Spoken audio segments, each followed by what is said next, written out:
அல்லல் அருளாழ்வார்க்கில்லை வழி வழங்கும் மல்லல்மா ஞாலம் கரி என்ற ஒரு அருமையான குறள்.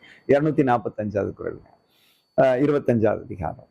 அதாவது அல்லல் துன்பம் யாருக்கு இல்லை? அருளாழ்வார்க்கில்லை. இப்பதான் பார்த்தோம், ஈகைன்றது பார்த்த மாதிரி கொடுத்து கொண்டு இருப்பவனுக்கு மனம் கசிந்து ஒருவருடைய துன்பங்களை கண்டு உதவி செய்யக்கூடிய அருள் மாண்மை. அதனால்தான் வள்ளலார்னு சொல்றோம், அருட்பெரும் ஜோதின்னு சொல்றோம். ஏன்னா அவர் எப்பவுமே அந்த அடுப்பு அணையாது, எல்லோருக்கும் தந்து கொண்டிருக்க வேண்டும், பசி கொடுமையானது என்று அந்த ஒரு பணியை அது செய்து கொண்டே இருக்கிறார்கள்.